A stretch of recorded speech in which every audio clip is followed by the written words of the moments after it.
Salam cerdas untuk generasi berkualitas. Jumpa lagi dengan Teacher Ica dalam mata pelajaran Pendidikan Pancasila dan Kewarganegaraan. Pada pertemuan kali ini kita akan membahas materi bab 3 mengenai sistem hukum dan peradilan di Indonesia. Adapun topik pembahasan kita pada pertemuan kali ini, yang pertama adalah pengertian sistem, yang kedua pengertian hukum, yang ketiga pengertian sistem hukum, yang keempat ciri-ciri hukum, yang kelima fungsi hukum, dan yang keenam penggolongan hukum. Mari kita simak materi selanjutnya. Seorang filsuf pernah mengatakan bahwa hukum itu ibarat pagar di sebuah kebun binatang. Mengapa orang berani pergi berkunjung ke kebun binatang? Karena ada pagar yang membatasi antara liarnya kehidupan binatang dengan para pengunjung.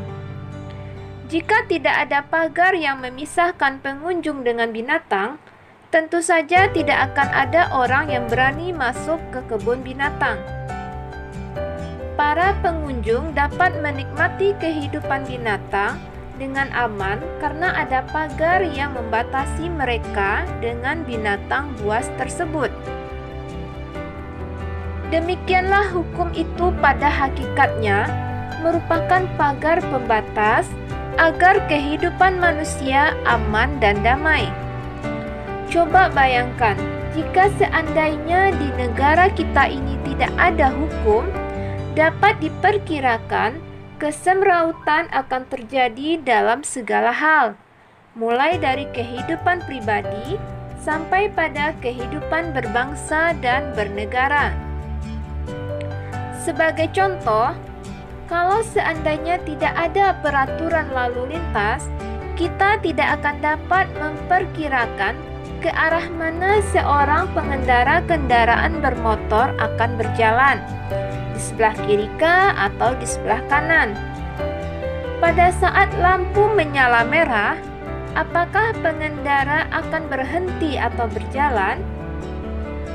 Dengan adanya peraturan lalu lintas, maka para pengendara kendaraan bermotor harus berjalan di sebelah kiri.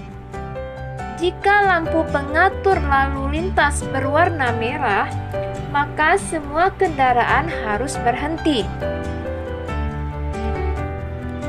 Dari uraian di atas dapat kita pahami bahwa hukum adalah keseluruhan peraturan mengenai tingkah laku manusia yang dibuat oleh lembaga yang berwenang, bersifat memaksa, serta memiliki sanksi yang tegas bagi para pelanggarnya. Selanjutnya mengenai pengertian sistem hukum. Ada 3 orang ahli yang mengemukakan pendapat mereka mengenai sistem hukum. Yang pertama menurut Profesor Dr. Bagirmanan.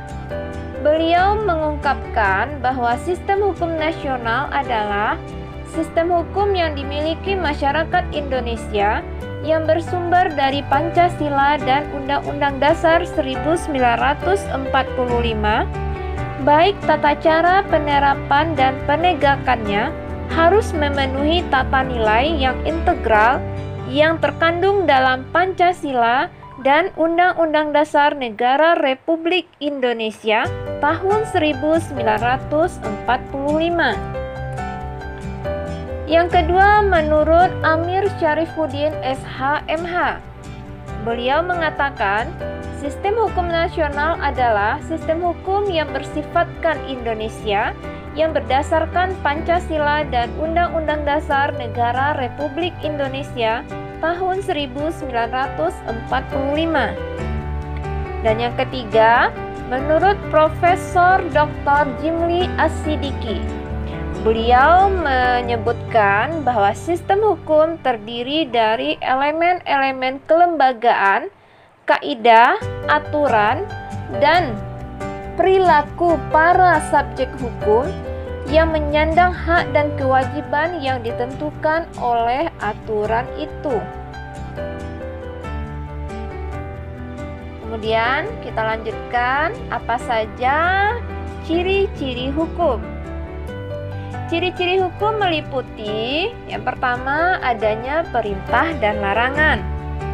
Yang kedua, perintah dan larangan itu harus ditaati oleh setiap orang. Dan yang ketiga, pelanggaran terhadap hukum dikenakan sanksi berupa hukuman. Kemudian, fungsi hukum dibagi menjadi 3. Yang pertama, menjamin kepastian hukum bagi setiap orang di dalam masyarakat.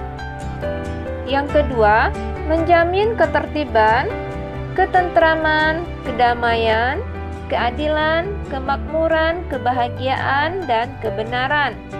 Dan yang ketiga, menjaga jangan sampai terjadi perbuatan main hakim sendiri dalam pergaulan masyarakat.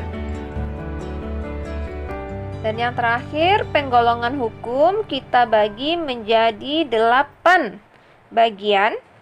Yang pertama, berdasarkan sumbernya. Yang kedua, berdasarkan tempat berlakunya. Yang ketiga, berdasarkan bentuknya. Yang keempat, berdasarkan waktu berlakunya.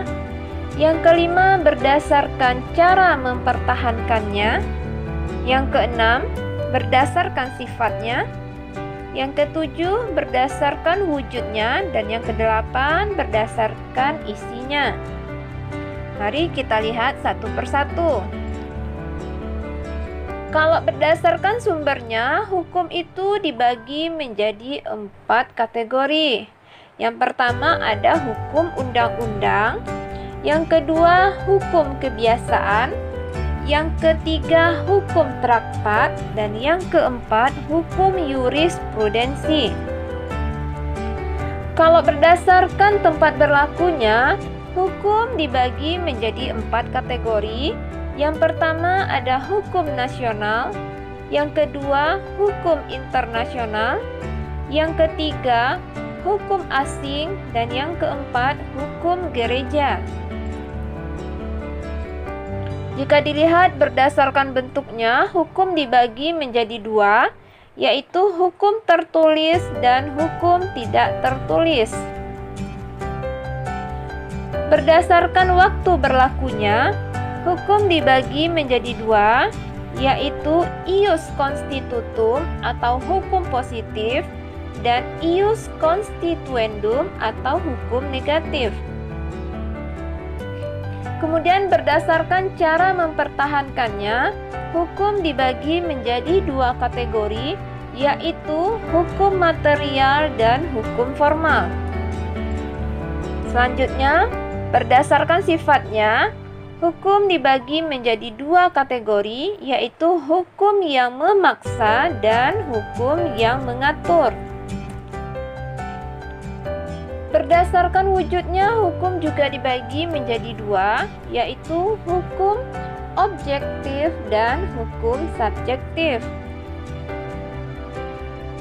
Dan yang terakhir, berdasarkan isinya, hukum dibagi menjadi 2 kategori.